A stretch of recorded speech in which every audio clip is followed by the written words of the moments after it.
Assalamualaikum warahmatullahi wabarakatuh. Nama saya Nadia Febriani. Saya dari kelas 10 pemasaran 2. Di sini saya akan menjelaskan mapel sejarah mengenai 12 garis sejarah. Yang pertama ada prasejarah. Prasejarah terjadi pada tahun 40.000 sampai 200 sebelum Masehi. Prasejarah adalah bentuk geologi dataran benua Asia dihuni oleh Homo erectus, manusia Jawa, bangsa Melanesia, dan Australoid. Yang kedua ada praaksara. Praaksara terjadi pada abad ke-150 sampai 425.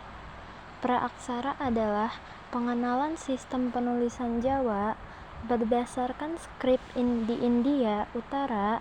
Bukti praaksara yaitu pada zaman Arkaikum, Paleozoikum, dan Mesozoikum. Yang ketiga yaitu masa aksara.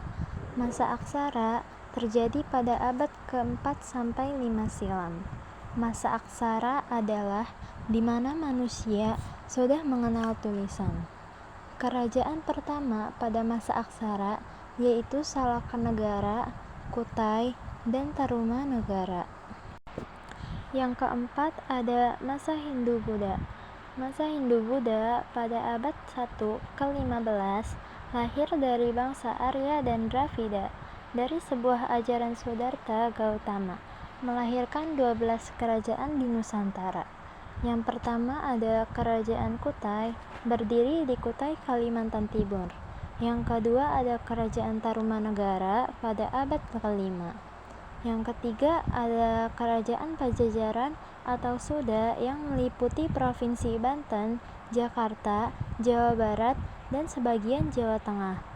Yang keempat ada Kerajaan Melayu. Kerajaan Melayu, pusat Kerajaan Melayu diperkirakan berada di sekitar dekat Jambi. Yang kelima ada Kerajaan Sriwijaya. Yang keenam ada Kerajaan Kalingga. Yang ketujuh ada Kerajaan Mataram. Kerajaan Mataram adalah kelanjutan dari Kerajaan Kalingga di Jawa Tengah pada abad ke-1. Yang kedelapan ada Kerajaan Medangkamulan, adalah kerajaan Hindu kelanjutan dari Kerajaan Mataram. Yang ke-9 ada Kerajaan Kediri. Yang ke-10 ada Kerajaan Singgasari yang didirikan oleh Ken Arok pada tahun 1222. Yang ke-11 ada Kerajaan Majapahit yang didirikan oleh Raden Wijaya pada 10 November 1293. Yang ke-12 adalah Kerajaan Bali. Yang kelima ada masa Islam. Masa Islam pada abad 7 sampai 560 Masehi. Sejak lahirnya Nabi Muhammad SAW di Arab, jalur-jalur penyebaran Islam di Indonesia ada 6. Yang pertama ada jalur perdagangan. Para pedagang menjalin kontak dengan para adipati wilayah pesisir dan perlahan masuk ke lingkaran pusat istana. Yang kedua ada jalur pernikahan. Para pedagang menikah dengan perempuan pribumi, putra-putri para bangsawan atau adipati, bahkan dengan anggota keluarga kerajaan. Perkawinan juga terjadi antara putra-putri Kesultanan Islam. Yang ketiga ada saluran pendidikan. Para ulama dan mubalik menyebarkan Islam melalui pendidikan dengan mendirikan pondok-pondok pesantren di berbagai daerah. Yang keempat ada saluran ajaran tasawuf. Ajaran tasawuf mudah berkembang terutama di Jawa karena ajaran Islam melalui tasawuf disesuaikan dengan pola pikir masyarakat yang masih berorientasi agama Hindu. Yang kelima ada saluran dakwah. Penyebaran Islam tidak dapat dilepaskan dari peranan para wali. Ada 9 wali yang menyebarkan Islam dengan cara berdakwah, yang disebut juga Wali Songo. Ke-9 wali tersebut diantara lain Gresik, Gunung Jati, Ampel, Giri, Bonang, Kudus, Kalingga, Muria, dan Derajat. Yang keenam ada saluran kesenian. Agama Islam juga disebarkan melalui kesenian, antara lain melalui wayang atau oleh Sunan Kalijaga, gamelan oleh Sunan Bonang, serta gending atau lagu-lagu yang berisi syair nasihat dan dasar-dasar ajaran Islam. Yang keenam ada masa bangsa Eropa. Masa bangsa Eropa pada abad 16 1511 sampai 1942. Kedatangan bangsa barat Portugis, Spanyol, Inggris, Belanda, Cina, dan Jepang. Yang ketujuh ada masa Hindia Belanda. Masa Hindia Belanda pada abad 16 sampai 20 1511 sampai 1799, kongsi dagang VOC, EIC, dan CDI. Yang kedelapan ada masa Jepang.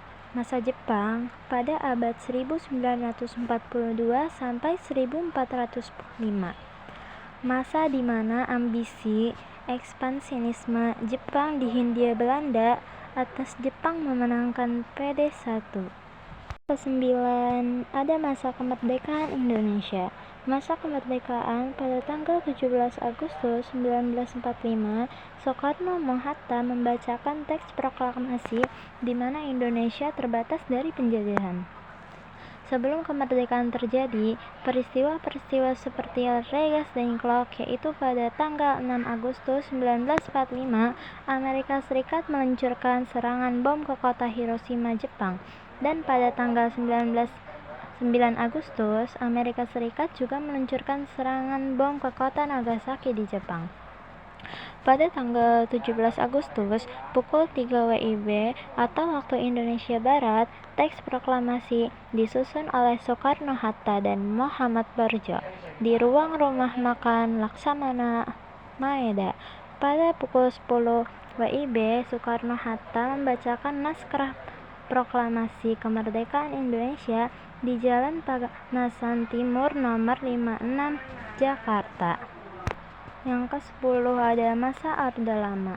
Masa Orde Lama pada tahun 1945 sampai 1967, bangsa Indonesia pada masa perjuangan masa demokrasi liberal dan terpimpin Presiden pertama Insinyur Soekarno. Yang ke-11 ada masa Orde Baru. Masa Orde Baru pada tahun 1998 atau sekarang, masa Orde Baru memberikan harapan baru pada masa Presiden Soeharto, program Repelita. Yang ke-12 yaitu masa reformasi. Masa reformasi pada tahun 1988 atau sekarang, era reformasi atau era pasca Soeharto berhenti dari presiden.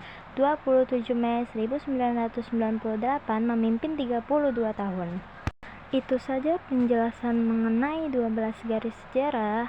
Kurang lebihnya mohon maaf. Wassalamualaikum warahmatullahi wabarakatuh.